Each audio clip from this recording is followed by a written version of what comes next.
Okay, great. So thank you everybody for joining this session of Whose Life Is It Anyway? This is a monthly webinar that we host at JoyHamesha.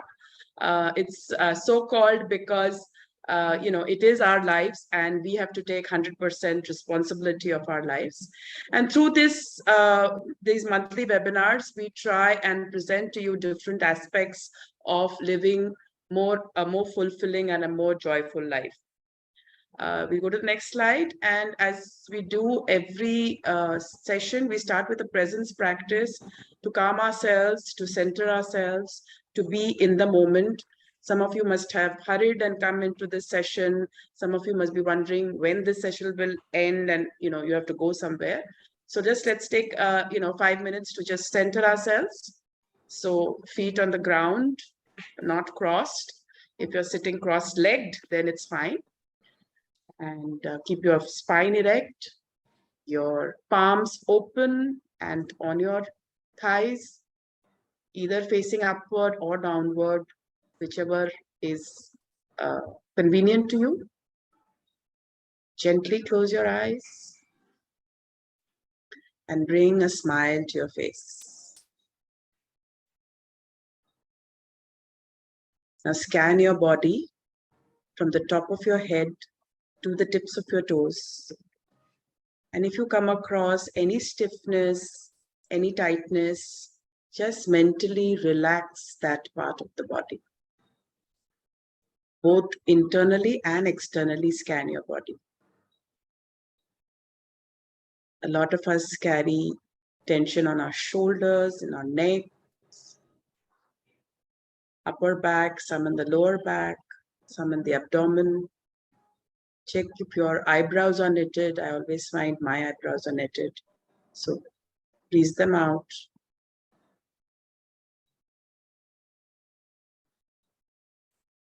Relax your fingers, your knees, your feet. You're walking all throughout the day. Just relax.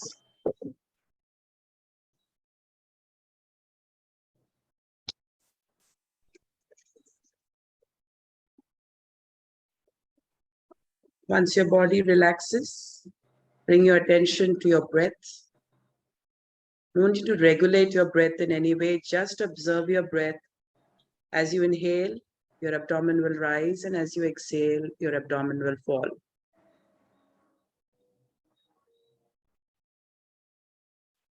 Just notice your normal, steady, rhythmic breath.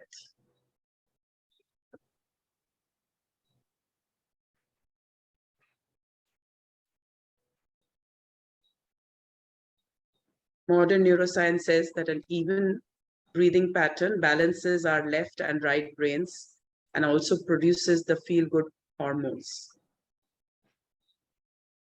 Next, bring your attention to your mind and notice what all thoughts and scripts are running there.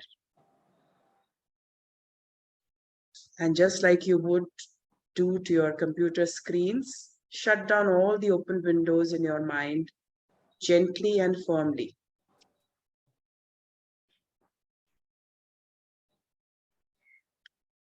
When your mind becomes clear and quiet, it can focus fully and you can bring all its resources to bear on one thing at a time. Next, bring your attention to your physical heart, feel its warmth. Now become aware of your emotional heart, which is in the center, the place from where you relate, connect, and engage with others. Open your emotional heart, first a crack and then wider and wider, so that you can receive the true feelings, the emotions, and the vulnerabilities of others. And at the same time, you can also reveal your true feelings, your emotions, and vulnerabilities. Remember, you are in a safe space.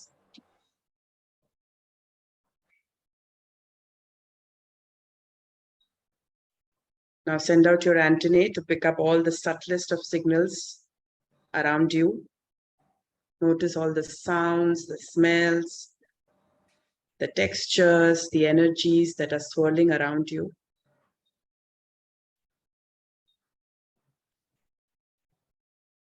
With a relaxed body, a clear mind, even breathing, and an open heart, you now have to become aware of the context in which you are in so that you can respond appropriately. Finally, bring your attention to the energy field. Your energy field is a field of about 6 inches or so all around your body. So become aware of that. And slowly, slowly expand this energy field so that you include everybody on this call in your energy field, and you also get included in their energy field.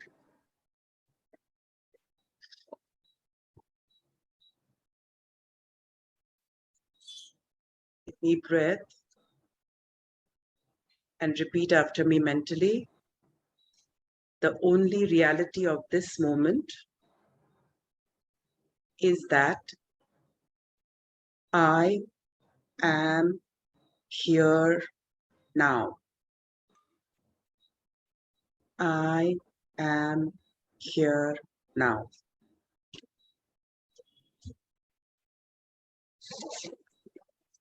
When you feel complete, take your time to slowly open your eyes.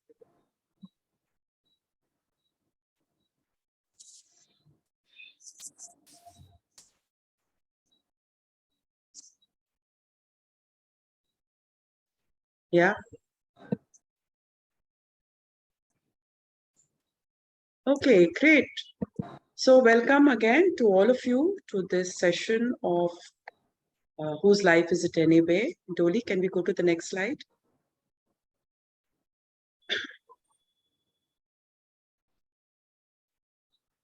So while we wait, yeah, just to let you know that at JoyHamesha, we always take a holistic approach to well-being. We are basically committed to a holistic well-being approach for everybody, which means we take care of what the physical part, which is food, rest, and exercise. The mental part, what are we thinking? What are our self-talk? What is our attitude, our value systems? The emotional part, our emotional baggage, any emotional issues we may have, relational, all our relations with family, with extended family, friends, colleagues, even the society at large. How harmonious are those relationships? And we also look at its spiritual well-being. Spiritual well-being means not religious, but more of existential. Whether we have any existential questions, then we, through our processes, address all these aspects so that you become holistically well. Next slide, Dolly. So I just mentioned that we have these 1-hour webinars at 7:30 p.m. IST last Thursday of the month, which is open to all. If you have registered using the link, then you will all get the invite automatically one day before. So these are the regular programs that we do. We have a WhatsApp group on gratitude where we post what we are grateful for every day. And any of these, if you want to join, I'm going to share my coordinates with you at the end. You can connect with me and we can do that. Then, and if you've already put in your registration that you would want to do any of these programs, then I will anyway get back to you. We do a 10-minute chanting of the Bhagavad Gita every Monday, Wednesday, Friday from 7:45 to 7:55 in the morning. All these are India Standard Time. We do the self-love journey and reflection journey from time to time, which is again on WhatsApp, and it's complimentary to everybody. We do book readings. Currently, we are reading You Can Heal Your Life by Louise Hay. There are online play shops. We call them play shops and not workshops because we're going to play with life, enjoy life. It's not a work, and we are not under that pressure. So the ones that are available currently on online are on deservability, on maintaining boundaries, on loving your body, and on forgiveness. And our flagship program is the self-love retreat which we do every 2 months. We just did one from the 8th to 10th of September, and the next one is on the 1st to 3rd of December. It's on site at a place in Pune, a beautiful, beautiful place. And I will be again sharing the reel for the last retreat for all those who have registered, so that you know what happens. And I would strongly, strongly recommend that you sign in for the next one. Next slide, Dolly. And this is what we are planning to do, a daily morning practice at 6 a.m. Listening circles, I'm in the process of actually designing this program. And those who cannot come for the retreat, for whatever reasons, for distance, for work, etc., I'm designing a 10-week online play shop on self-love. Go ahead.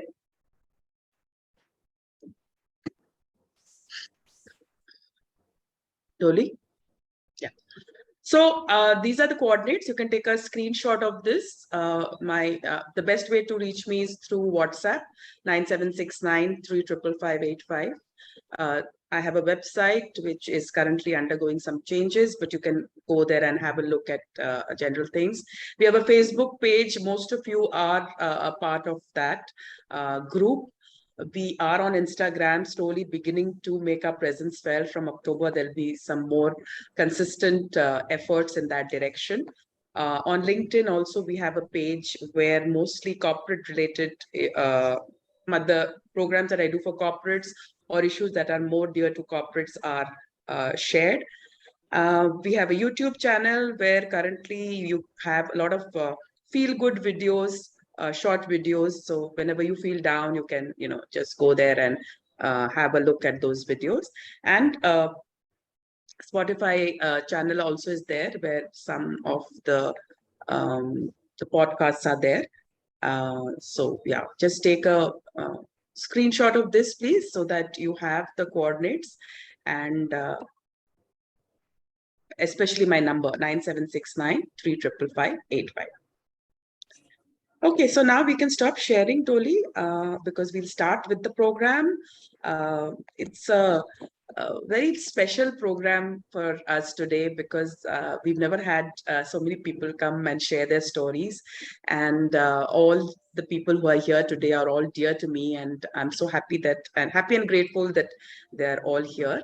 So we are going to start first with Rushabh Turakia, who is the founder of a movement called Your Turn Now.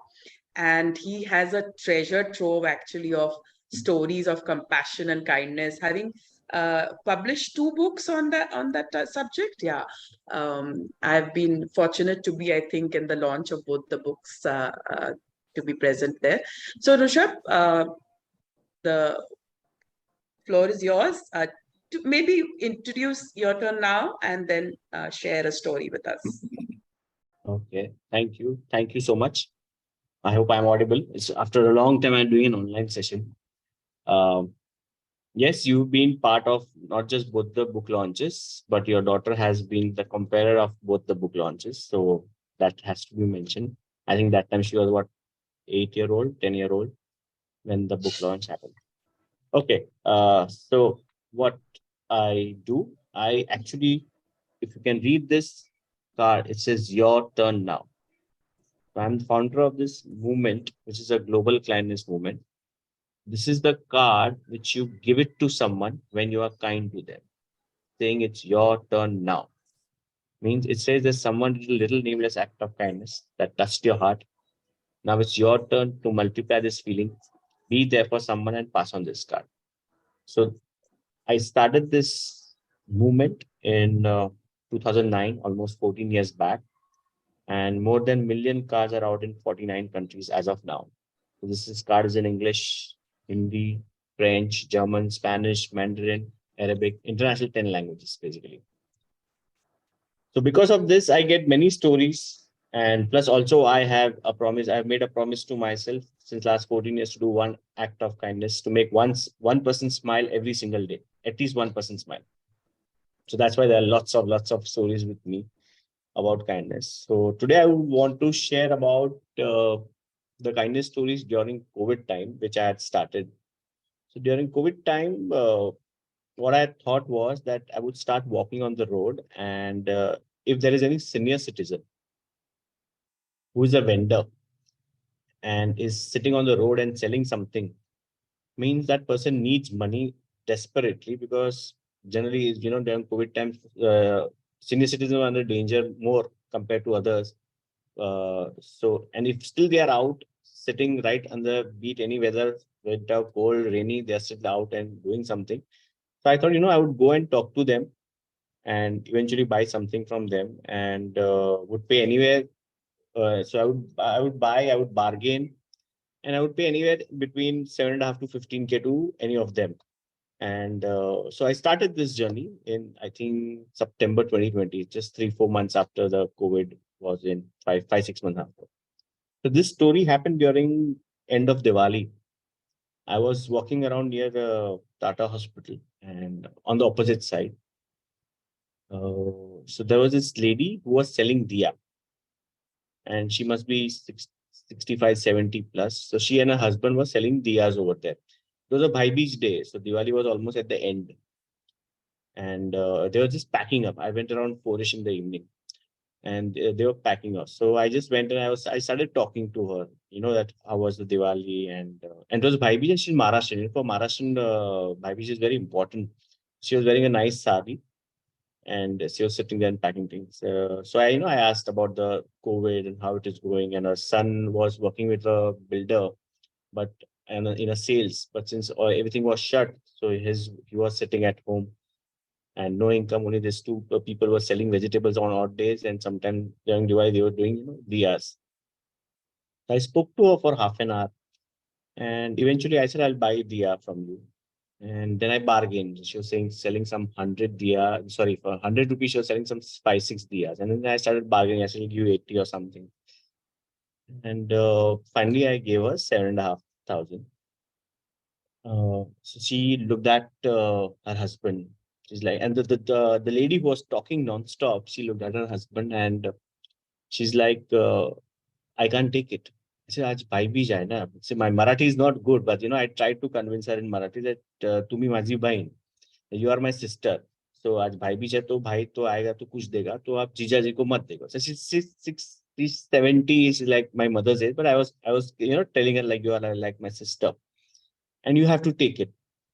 And the husband didn't say anything, and while and the lady was talking nonstop to me for half an hour. She had tears in her eyes while she was not accepting the money.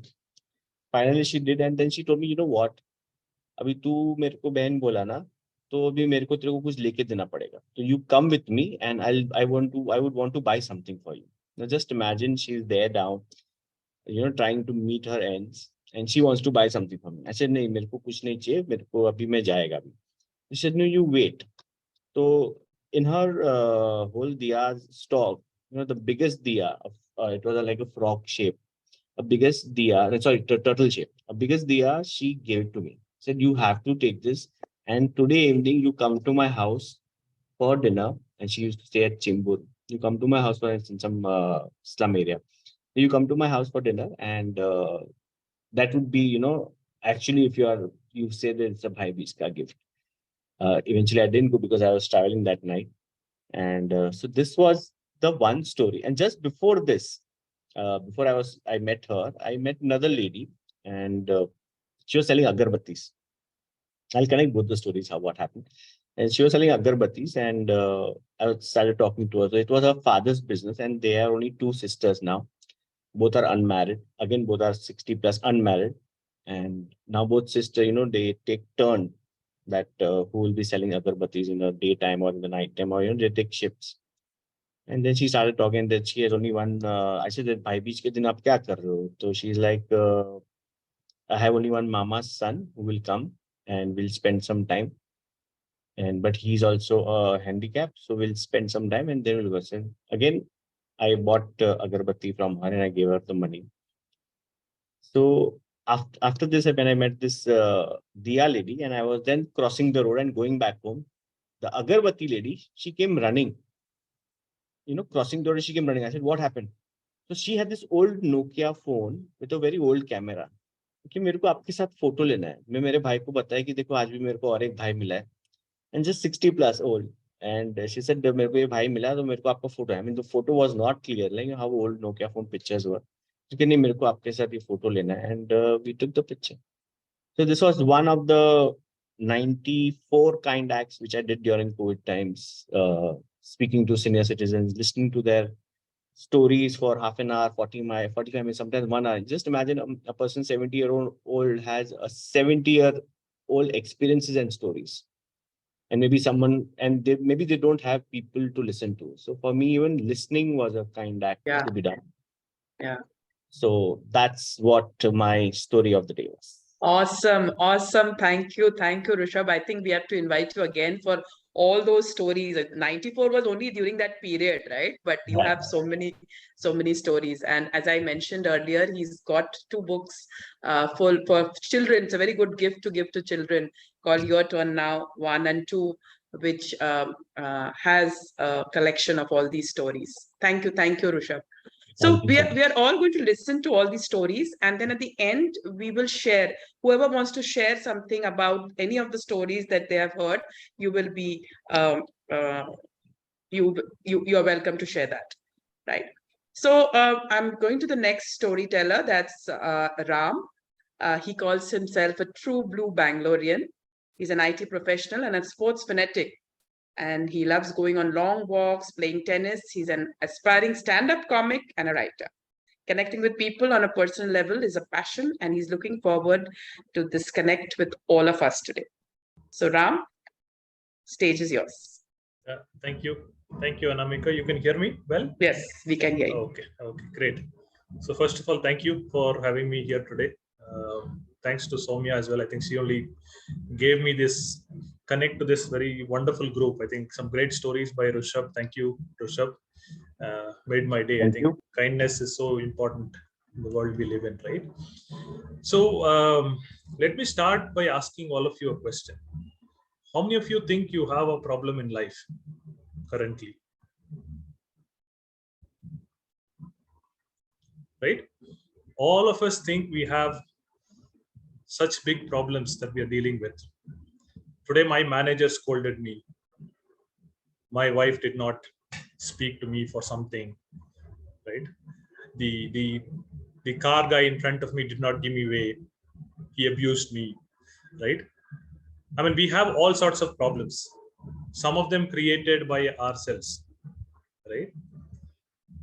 But the story I'm going to narrate to you today is about a person by name Kathy Beckley. Kathy. Now, what's so special about her? Today, Kathy is a stand-up comedian. She is a best-selling author. She's a motivational speaker.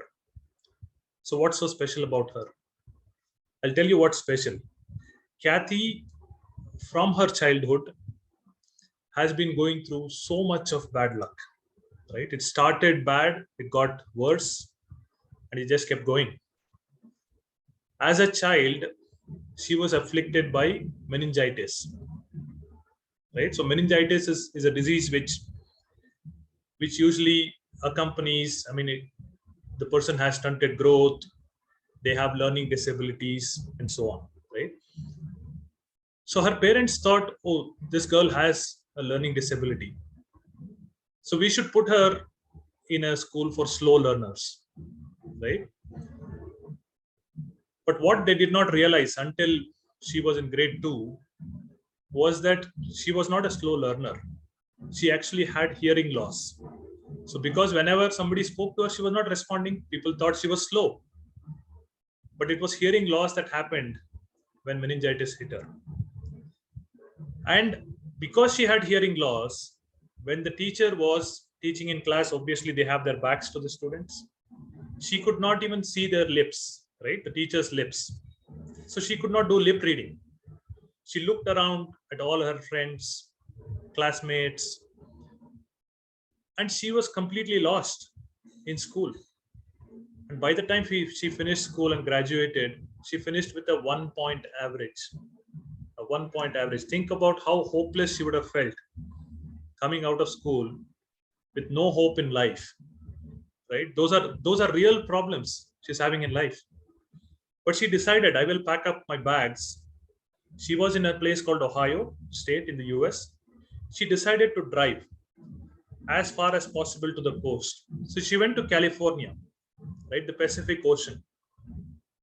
Once she reached there, she was, in the beach side. One day she was just sunbathing.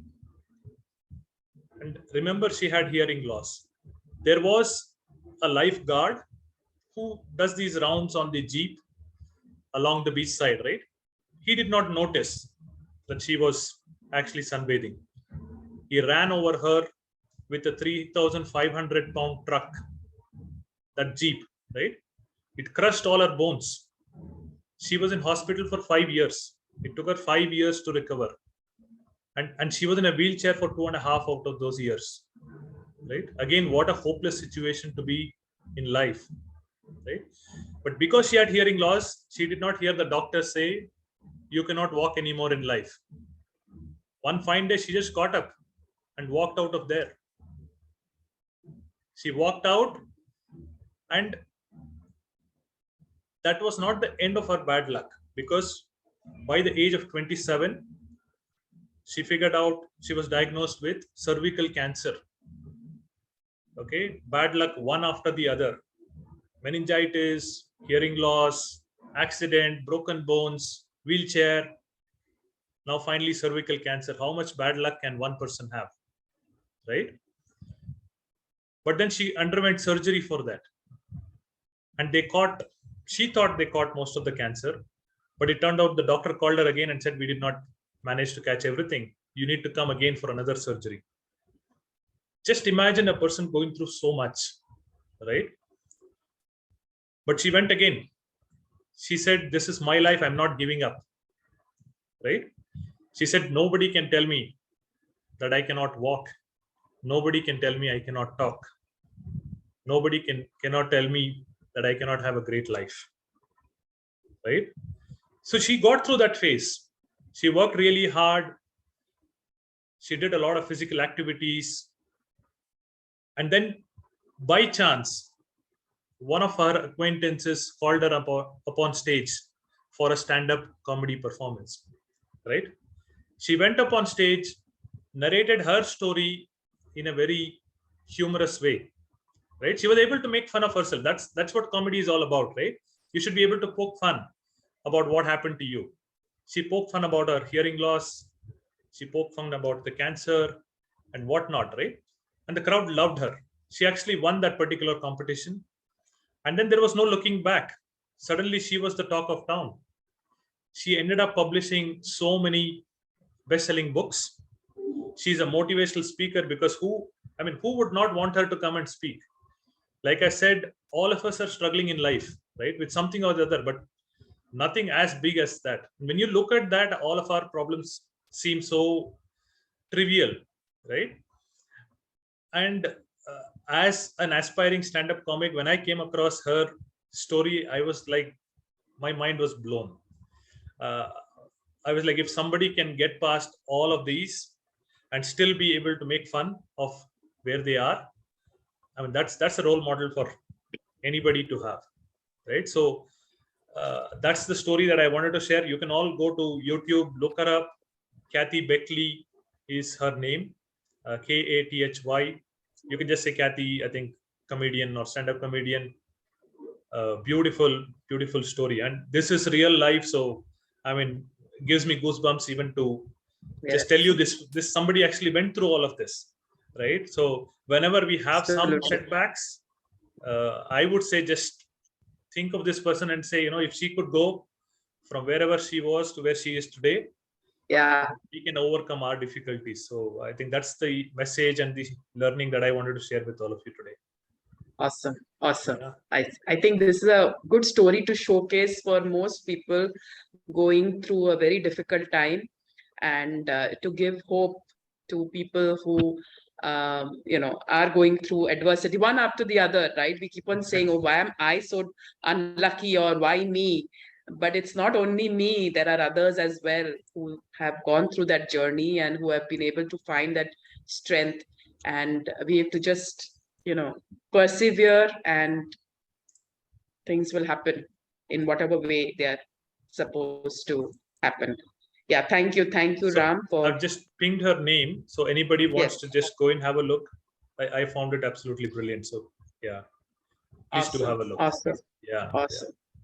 Sangeeta, you had put up your hand. Is there something immediately that you want to share? No, I think that would be by mistake. Okay, not a problem. Not a problem. Great. So let's go to the next speaker of the evening. That's dear Rishi Upadhyay. Rishi is a content head at Beetle Leaf Communication with over a decade of creative director experience at the Publicis Group. Rishi enjoys writing scripts, songs, poetry, and stories. Rishi, the stage is yours. Thank you. Thank you, Anamika. Thank you, Dolly. And thanks to Rushabh and Ram for inspiring me. आपकी दोनों की stories बहुत अच्छी आई. हिंदी में बोलना चाहूँगा. I hope you will love this story which I have written few years back. So actually FB पे डाली हुई एक छोटी सी पोस्ट थी. मैं चाहता हूँ आप वो सुने, तो मुझे बहुत पसंद है, दिल के करीब है वो कहानी. शायद आपको भी पसंद आए. सो कहानी का नाम है पहलवान. मुश्किल से 2 या 3 कुश्तियां लड़ी होंगी उन्होंने, वो भी दोस्ताना प्रयास के दौरान. पर उनके चाहने वालों ने उनके नाम के साथ हमेशा पहलवान शब्द जोड़े रखा. गठिले बदन वाले पहलवान अपनी पीढ़ी वालों के लिए ताउम्र रश्क का सबब रहे. मतलब सब जेलस रहे उनसे. छोटे से कस्बे मनावर के बस स्टैंड पर छोटी सी पान की दुकान पर बैठा यह शख्स अपनी फर्राटेदार अंग्रेजी से अक्सर पढ़े लिखों को भी हैरान कर देता. जब कभी बोहरा मित्रों से गुजराती में या भीलों से भीली भाषा में उतने ही लाड़ से बतियाते तो ग्राहकों को लगता या तो ये कोई बोहरा है या कोई भील ही होगा. बड़ा मुश्किल बचपन देखा मन्नू पहलवान ने, यानी मनोहर उपाध्याय ने. अपने पिता की असमय मौत और भाई बहनों की जिम्मेदारी ने पढ़ाई छुड़वा के पान की दुकान पे बिठा दिया. भाई बहनों की शादी ब्याह और सबको अपने पैरों पे खड़ा होते तक पढ़ने और कुछ बड़ा करने की उम्र निकल गई. लेकिन गुप्ता जी वकील साहब की लाइब्रेरी से उनके छोटे बेटे मोहन से चोरी चोरी मंगवाई और चुपके से लौटाई गई पुस्तकें हो, या मांग मांग कर पढ़े गए वेद या योगियों के वृतांत हो, उनकी ज्ञान की प्यास कभी कम नहीं पड़ी. मुश्किल से 10 साल की उम्र में उनके बगल में घुस चुके दीपावली के एक पटाखे ने उनके एक हाथ को लगभग अपाहिज कर दिया. पर अजब मिट्टी के बने थे पहलवान. गरीबी से जूझते घर में दूध घी के बदले भीगे चने खाकर घर में ही अखाड़ा बना ले. फिर तो उन्हें विधाता भी नहीं रोक पाए. जिस हाथ को हिला पाना भी मुश्किल था, उसी से सारी कसरतें होने लगी. बस नाकारा हाथ को इतनी वर्जिश दी कि उसे दूसरे हाथों से भी ज्यादा मजबूत बना के छोड़ दिया. तो साहब, पहलवान ने घोर अभावों के बावजूद भी बरसों अपनी कसरत जारी रखी, जो 83 साल की उम्र तक लगातार चलती रही. इस जिद्दी इंसान ने अपने हाथ को लकवे से तो उबार लिया, पर सारी जिंदगी चाह कर भी कुश्ती नहीं लड़ सके. इसी निराशा ने उन्हें उर्दू शायरी और गीत लिखने का चस्का लगा दिया, जिसे जूनी मनावर मध्य प्रदेश के 1 सदी पुराने घर में पुरानी डायरियों के बीच आज भी पाया जा सकता है. उनके बेटे ने न जाने क्या सोचकर बचपन में ही उनकी दीमक लगी ढेर सारी शायरी की नोटबुक्स और कई सारी हिंदी इंग्लिश उर्दू की सारी डिक्शनरियां सहज कर रख ली. पहलवान और बदकिस्मती के बीच इतनी रस्साकशी होती रही कि गायन में जीते उनके ढेर सारे चांदी के मेडल घर के किराना के सामान और सब्जियां आटा दाल लाने में बिक गए. जितने मेडल बिकते गए, उतना ही पहलवान का संगीत से नाता पक्का होता चला गया. यूं कहिए कि ऊपर वाले से जितनी जोर आजमाइश होती उतने ही बिंदास और हंसमुख होते चले गए पहलवान। अपने पिता के बड़े से बिजनेस को टूटता देखना, राजकुमार वाले बचपन से शुरुआत करना, 5 गवर्नमेंट सर्विसेज को छोड़ आना अपने सिद्धांतों के लिए, बिजनेस लॉसेस को भुला के फिर आगे आना, फिर एक छोटी सी पान की दुकान तक पहुंचना। पहलवान की लाइफ ट्विस्ट और टर्न से भरपूर रही, फिल्मी कहानी की तरह। अपनी बीमार पत्नी को लगभग सारी जिंदगी संभालते रहे और उसके चले जाने के बाद जीवन से विरक्त भी हो गए, पर अपने चेहरे की मुस्कान को कभी नहीं जाने दिया। तो साहब, अपनी जवानी की दौर में रोज हजार हजार दंड बैठक पेलने वाले और सारी जिंदगी मुंहफट और जबान के पक्के रहे इस इंसान को लाख गुणों के बाद भी पसंद नहीं किया गया। खराब बोल सबको कहां पछता है इस जमाने में। वैसे बिना सीखे गीत गाना, धुन बनाना, गीत लिखना, आध्यात्म, साहित्य, शरीर सौष्ठव, चिकित्सा और तंत्र विज्ञान पे घंटों तक सैकड़ों किताबों के उद्धरण देकर बातें कर लेने वाला कम पढ़ा लिखा ये इंसान अजूबा ही था। दुनियावी नजर से देखने जाए तो पहलवान की पूरी जिंदगी में कोई खास उपलब्धि नजर नहीं आएगी, लेकिन उनके जैसा आत्मविश्वास से लबरेज इंसान दूर दूर तक नहीं मिलेगा। टूट टूट कर बिखरने और उसी राख से फिर उठ खड़ा होने वाला और फिर से आसमान को चुनौती देने वाला फिनिक्स छोटे से गांव मनार वालों ने अपनी आंखों से देखा था। कितने ही निराश युवाओं को इंग्लिश, अध्यात्म और अखाड़े तक लाने वाले, कितने ही साथियों की प्रेरणा बन जाने वाले, बस स्टैंड की अपनी पान की दुकान पर 40 इंच का सीना ताने महाराजा की शान से बैठने वाले, हार से सख्त नफरत करने वाले और जिंदगी के किसी भी इम्तिहान में सर ना झुकाने वाले ये ढीठ पहलवान साहब 4 साल पहले ऊपर वाले से ऑफलाइन दो दो हाथ करने निकल पड़े। 4 साल पहले वो खुद नहीं, और आज भी उनकी संतानों को रोज सुबह व्यायाम की तलब बन के जगाते हैं। जागो, थोड़ी एक्सरसाइज करो, क्या सोए पड़े हो। ये आवाजें आज भी सुनाई देती है। उनकी नई पीढ़ी की किताबें पढ़ने के शौक में वो नजर आते हैं, अपने पोतों की हिम्मत बन के मुंबई के स्टूडियोज में गाना गाते हैं, बेटे की कलम बन के लिखे चले जाते हैं, और सारे खानदान को किसी भी हालत में ना हारने की जिद में पहलवान आज भी जिंदा है। पहलवान, आप कहीं नहीं गए, रोज लड़ रहे हो, रोज जीत रहे हो और हमेशा जीतते रहोगे। हैप्पी बर्थडे टू यू पापा। Thank you. I love you. Oh, that was so beautiful, Rishi, so beautiful. Yes, happy birthday to you, Papa. Really.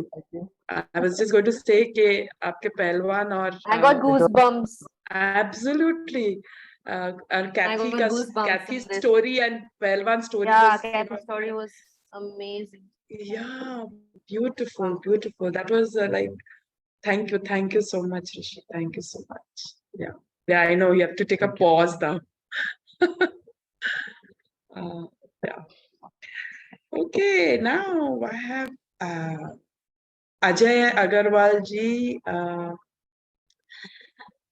Ajay ji is a positivity addict. Okay, he's an addict. He runs this group on WhatsApp called Positivity Addict. All his messages are full of positivity, and he again somehow he finds these stories from these inspirational stories, and every day, daily, it is posted on Facebook. So welcome Ajay ji, and please share your lovely story with all of us.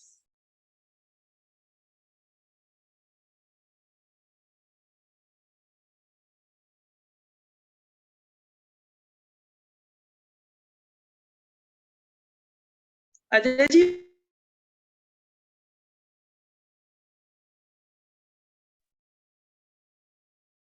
आप unmute कीजिए अजय जी.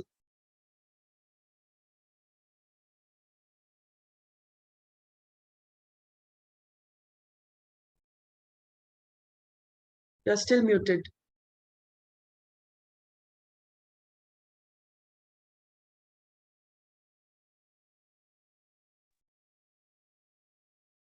हाँ. Yeah, I guess now you can hear me. You know what?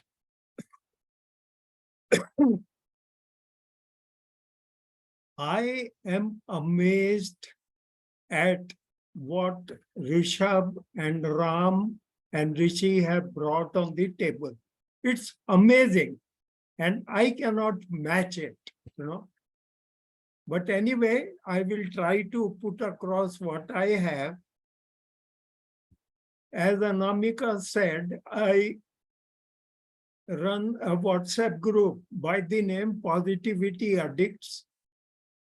That's my other aspect. I'm basically an engineer, and I run a full-time business, 9:30 to after 6, with a few people on my roll. And I do all this before or after working hours. And it's fun. It keeps me alive through the day. Getting up early in the morning, I just don't find any drain of energy.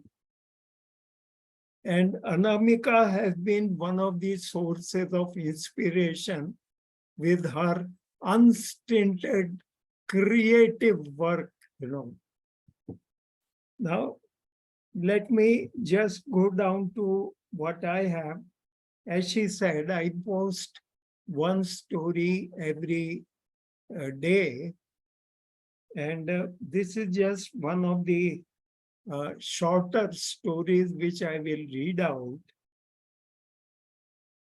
An elderly man hurried to his 8 a.m. doctor appointment. He wanted to finish quickly so that he could get to another appointment. The doctor asked what it was, and the old man proudly said that every morning at 9 a.m. he has to go to the hospital and have a breakfast with his wife. The doctor asked what was her condition, and he replied that she, for the last 5 years, has had Alzheimer's and hasn't known who she is. Hasn't known who he is. The doctor asked the old man why he continued to visit her when she can't even recognize him. The old man said, because I still know who she is. This I found very touching. So although Anamika was expecting something longer, I thought this was the fittest story for the day. Yeah, this is awesome. Yeah, it's a story of true love and, integrity, right? So what if she can't recognize me? I recognize her, so I have to do my duty as a husband. And it's so beautiful that irrespective of what happens, we have to continue doing what we have to do. We have to continue doing our duty. That's what our, our work in this life is. So Yes. yeah, thank you so much. Thank you so much. Okay, so now the two women in the house. We'll start with Soumya, who's a storyteller. She's a psychologist storyteller who believes in the transformational power of stories, and she also enjoys delving deep into the stories. And those of you have been a member of the Facebook group of JoyHamesha, you've heard her stories this whole month, one story per week she has entertained us with, and today she is going to share with us yet another story. Soumya. Stories everywhere, stories here and there, stories for you, stories for me, stories, come, let's share. So happy to be here to share stories with now that I believe is my community. Thank you, Anamika, for inviting me. And the story that has chosen me today, I don't know where it comes from. I don't know where I read it, but I know that it was there and I had to share it. There is no greater agony than a story untold. That is the words of Maya Angelou, a little worded differently by me, I guess. So looking at that, I wanted to share this story about a king.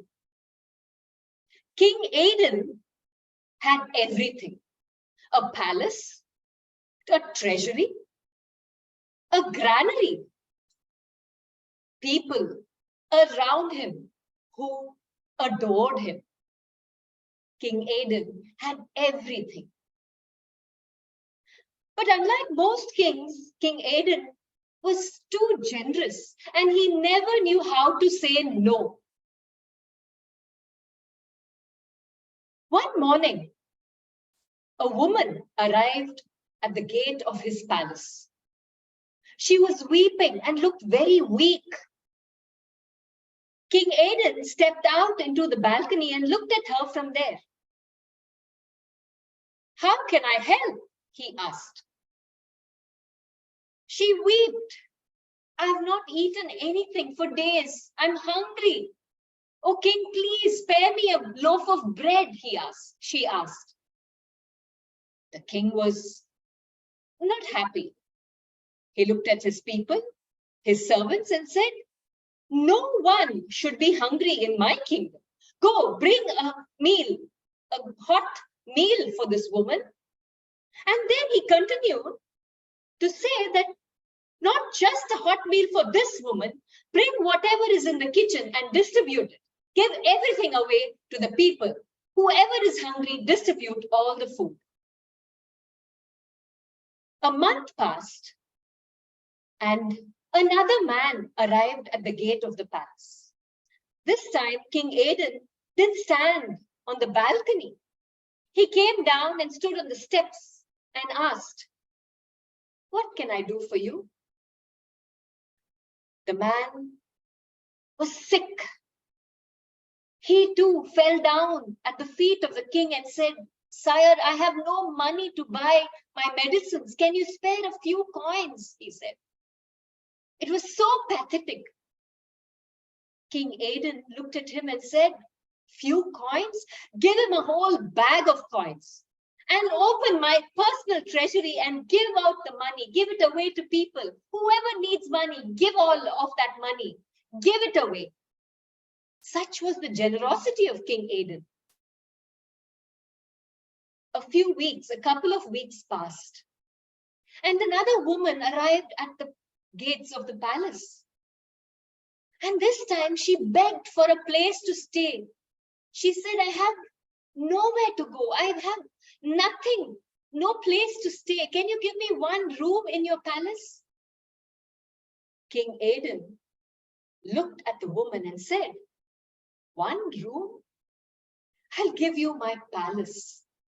And he opened his entire palace to the woman and said, "Go, live wherever you want. Go, be happy." A week passed, and another man arrived at the gate to tell that he was very lonely, alone in this world, no friends. King Aidan looked at the people surrounding him, all his servants, and said, "I command you, go be his friend. Leave my palace and go to him." A day passed. The king, King Aidan, had no palace, had no money, had no people around him. Yet he didn't bother. He stepped out, walked away from his palace, out of the gate, into the town, his kingdom, into his kingdom. As he walked, people approached him, and to every one of them he asked, "What do you need? What can I do for you?" It was strange what people asked him. One person stopped him and said, "Sire, I'm an orphan. I don't even have a name. Can you give me a name? And you know what King Aidan did? He said, take mine. Here, I give you my name. And he gave his name away. As he walked further into his kingdom, another woman approached him and said, Sire,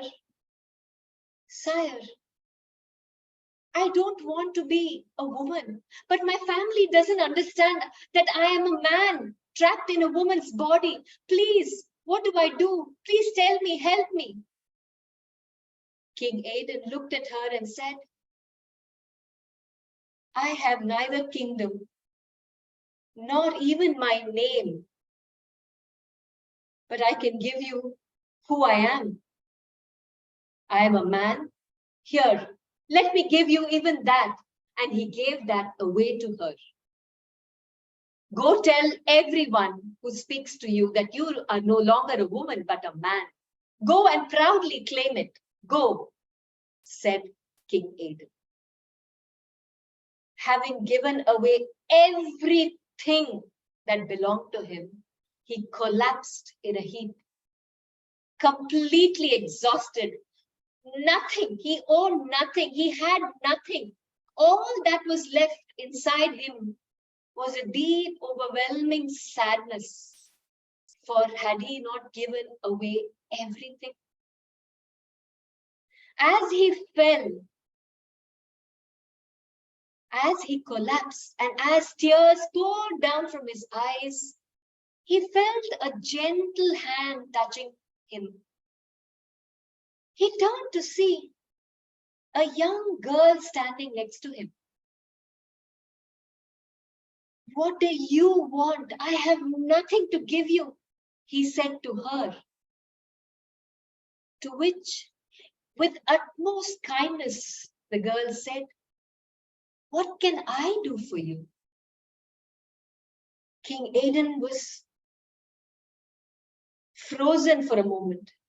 Finally, somebody was asking him what he wanted, what they could do for him.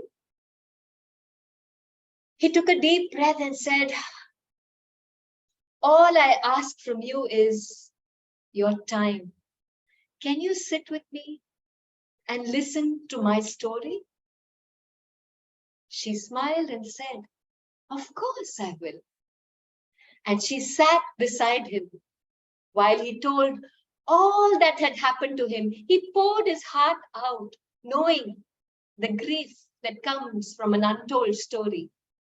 And once he was done, he felt a smile on his face. He was ready to start his life afresh with new perspective. Thank you. Awesome, awesome, Soumya. It's like you have to really absorb this story and reflect. I mean, it's so personal actually in some ways. Yeah. Okay, so Sanjukta, a writer and journalist and a big support at JoyHamesha. You have 5 minutes, and then maybe we'll take another 5 minutes if anybody wants to share. So yeah, we'll go a little beyond 7:30, 8:30, if it's okay with all of you. Those who want to leave at 8:30 are free to do that. Thank you. Go ahead, Sanjukta. Thank you, everyone. Thank you, Anamika, for making me a part of this. It's turned out to be such a beautiful evening. Yeah, I mean, stories are what we actually live for, isn't it? Everything is story, right? We tell ourselves stories. Anyway, so I wanted to share something about a girl I met as a journalist. So she was the subject of a story I wrote for Mint Lounge in 2013. And I'm still in touch with her. I'll get to that, like to where she is now. So this girl's name is Shweta Katti. So when I met her, she was around 17, 18 years old. So I read one small news snippet in Times of India saying that there's this NGO called Kranti, founded by a NRI lady who has her own interesting backstory, but I'll not get there now, who is helping rehabilitate girls, second generation girls from Kamatipura. So basically all daughters of sex workers, they were working in that area to sort of uplift the life, give them lives. So one girl named the Shweta, so she got a scholarship to go to a college in the US. So this lady was helping them with education and trying to send them to other cultures, other country for their development. So Shweta managed to clear an exam and she got full scholarship to go to Bard College in New York to study. She chose psychology and theater. So she left. She was helped by a lot of people, by this NGO, the supporters of the NGO. So at 19, she was in Bard College, not knowing that much of English. Because obviously, I mean, she went to a BMC school in Kamatipura, and most of the times these children don't like to go there because they're ridiculed. There's a lot of taboo against children of sex workers. When you say you're from Kamatipura, immediately perception changes. So first, she found it really awesome there. Nobody knew her. She was anonymous. She was just herself exploring. So she cleared her exam. She got a degree. She got involved in community work through college. She was all the while in touch with Kranti, of course, coming back. And, so the UN noticed her work, her achievements, and the UN gave her a youth award. A couple of years later, I come to know Newsweek is calling her under 25 women to watch in the next few years. So Shweta was going places. So for her, for media, a lot of media wrote about her, even American media wrote about her. So there was this ultimate success story of Shweta Katti. So what she decides is, after living in the US for 5 years, traveling, meeting people, getting a lot of experience, learning psychology, she comes back to India. She did not go there. So I met her. She said, yes, I achieved a lot. Like my friends from where I grew up, I mean, her childhood was very, very traumatic. I mean, she had her stepfather was an alcoholic abuser. Her mother was, of course, like sex workers are, she was subjected to extreme brutality and violence. So she had grown up with seeing a lot. She had matured very early, obviously because of the realities of her situation in childhood. So she comes back, and why I find this story so inspirational, like why she inspires me, is that she said, I have achieved so much. If I want funding for an NGO, I can get it. If I can do a lot of things now, but she's come back to work with Kamatipura, to work for marginalized girls, teenage girls, and to change their lives. But what she said is that the success that you see around me is not really a success, because wherever I'm going, whatever I'm doing, the biggest obstacle I face is the wounds I have inside of me. She said, I'm crossing various steps, but with great difficulty. I am not a success in that sense until I can undo, release, and address all of the trauma that I have gone through. There's no real success, because I will not be able to change people's lives truly, because ultimate changing, crossover, transformation is inside. It's inside. So these words, I don't know, I mean, it is, of course, her journey is very inspirational, but I think what makes her so inspirational, so special, is her awareness of this, that Yes. whoever I'm going to rehabilitate and change lives, I have to ensure that the emotional transformation has to come. If emotional transformation doesn't come, there's no relationship, there's no real connection with people. So I found it, she's 27 now. I found it so inspirational. I think that is emotional maturity. And in the message of the story is that no matter how old you are, don't equate experience only with age, maturity only with age. Emotional maturity, I think, comes with experience, and to be able to overcome experiences and get to that point of self-awareness that I have to address here. So yeah, that's my story, Shweta Katti. Continues to inspire me. I'm working on something with her right now, actually. So yeah. Super, super. Thank you, Sanjukta. Maybe she should come for our retreat, JoyHamesha retreat. Yeah. True. Great. Thank you all for sharing. From the audience, would anybody like to react, share how they felt, how was the experience for them? Anybody?